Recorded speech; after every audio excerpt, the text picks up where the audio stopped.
अभी क्यों परेशानी और हड़बड़ी में आप लोग इंतजार कीजिए, परसों नॉमिनेशन हुआ है। नामांकन तो परसों है ना, अंतिम दिन। पार्टी का क्या फैसला, क्या आगे होगा? बता तो रहे हैं कि परसों नामांकन होना है, आज नामांकन समाप्त नहीं हो रहा है, इसलिए आपके सवाल के जवाब के लिए इंतजार। जो गणित है वो नहीं पूरा हो रहा है, जहाँ चिराग ने भी, जहाँ हम भी जानते हैं गणित, सिर्फ आप ही नहीं जानते, हम भी गणित जानते हैं, इसलिए इंतजार कीजिए। नमस्कार, पॉलिटिक्स में आप सबों का स्वागत है। और हम आज बात पॉलिटिक्स उपेंद्र कुशवाहा की पॉलिटिक्स कर रहे हैं। इस पॉलिटिक्स से पहले आपने उपेंद्र कुशवाहा का वो बयान सुना होगा कि अभी 3 दिन है, 8 तारीख तक नॉमिनेशन की तारीख है। संख्या बल क्या है ये भी मुझे पता है, कितने संख्या की जरूरत है ये भी पता है, इसलिए आप लोग निश्चिंत रहिए, ज़्यादा व्याकुल होने की ज़रूरत नहीं है। हाँ, इस बार थोड़ा कॉन्फिडेंस नहीं दिख रहा है। उपेंद्र कुशवाहा के बयान में वो कॉन्फिडेंस नहीं दिख रहा है जो राज्यसभा चुनाव के दौरान दिख रहा था।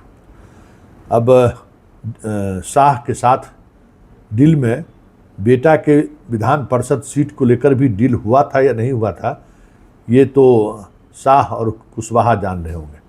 लेकिन 10वें सीट पर अगर उपेंद्र कुशवाहा को अपना उम्मीदवारी देने को कहा जाता है, तब तो साफ है कि उस डील को आगे बढ़ाने के पक्ष में न सम्राट चौधरी हैं न अमित शाह हैं। क्योंकि अगर ऐसा रहता तो बीजेपी अपने 4 में से 1 सीट दे सकती थी और 1 सीट चिराग को भी मिल सकता था, लेकिन ये सारी चीज़ें तो इसी को दिखी नहीं। अब अगर ये लड़ेंगे भी तो 10वें सीट पर लड़ेंगे, जिन सीटों पर आपको कहीं न कहीं एक मजबूत दावेदारी आरजेडी गठबंधन का है। वैसे खबर ये भी चलाने की कोशिश हो रही है, फैलाने की कोशिश हो रही है कि चिराग जिस मुस्लिम उम्मीदवार को खड़ा किया है वो 10वें उम्मीदवार के तौर पर उनको मनाने की कोशिश हो रहा है कि अब 10वें उम्मीदवार के तौर पर खड़े करिए ताकि एआईएम का वोट मुसलमान के नाम पर लिया जा सके। हालांकि यह बहुत मुश्किल है, जिसका खुद का 19 विधायक हो उनको आप कहिए कि आप जो है सो 10वें सीट पर लीजिए, जो पूरी तौर पर अनिश्चित है। कांग्रेस का वोट आपको मिल सकता है, आपको एआईएम का वोट मिले कोई ज़रूरी नहीं है, एआईएम बायकॉट कर सकता है, लेकिन उससे भी मतलब लाभ नहीं मिलेगा।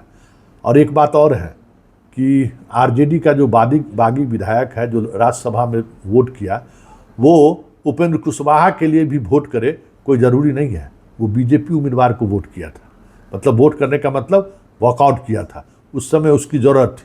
तो कांग्रेस में भी जो लोग वॉकआउट किए थे वो बीजेपी के लिए वॉकआउट किए थे। उपेंद्र कुशवाहा के लिए वॉकआउट कर दे ये कोई ज़रूरी नहीं है, चिराग के लिए वॉकआउट कर दे ये भी कोई ज़रूरी नहीं है, क्योंकि कांग्रेस के जो वाल्मीकि नगर के विधायक हैं उसका कहीं ना कहीं उपेंद्र कुशवाहा से 36 का आंकड़ा भी रहा है कुशवाहा पॉलिटिक्स में, इसलिए बड़ा मुश्किल हो रहा है साधना।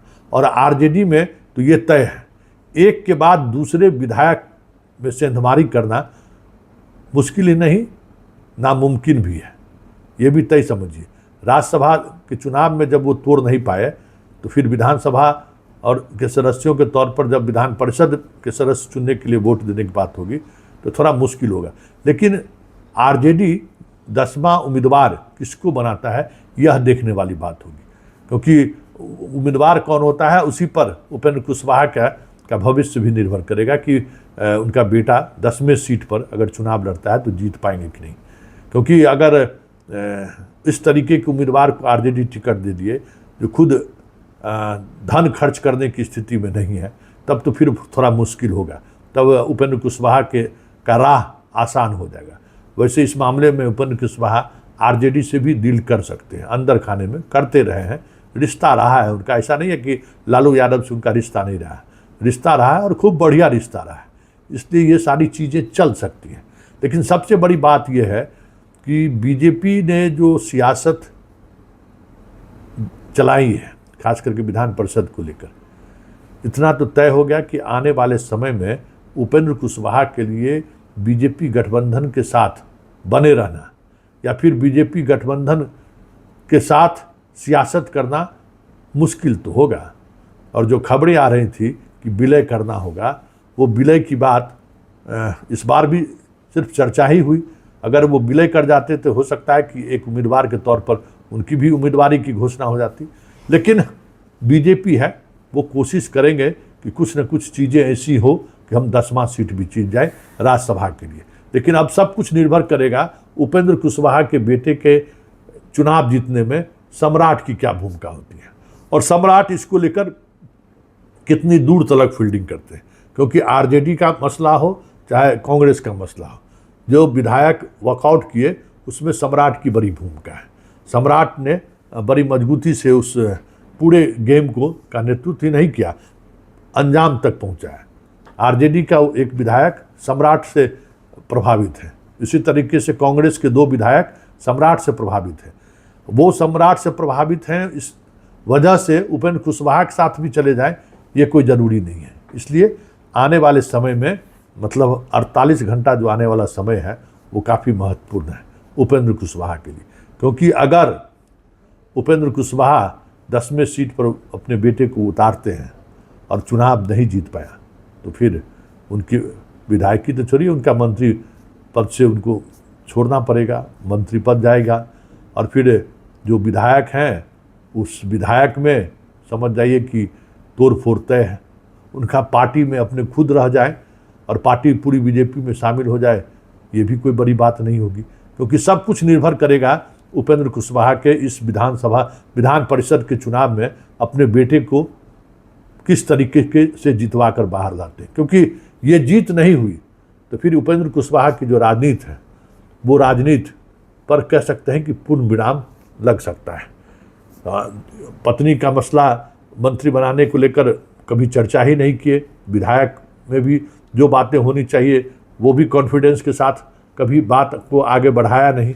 लेकिन जो सियासत वो करते रहे हैं ना, उस सियासत में ये सियासत कह सकते हैं इनके लिए अग्नि परीक्षा है। और ऐसे में आने वाले समय में इनकी मुश्किलें बिहार की सियासत में बने रहने के लिए बढ़ जाए तो कोई बड़ी बात नहीं होगी। चलिए, पॉलिटिक्स में फिलहाल इतना ही, इजाज़त दीजिए, नमस्कार। जो सवाल उठा रहे हैं वह सरकार से संबंधित है और सरकार जो आवश्यकता समझती है रिपोर्ट होती है उसके हिसाब से सुरक्षा देने का काम, मुहैया कराने का काम सरकार करती है।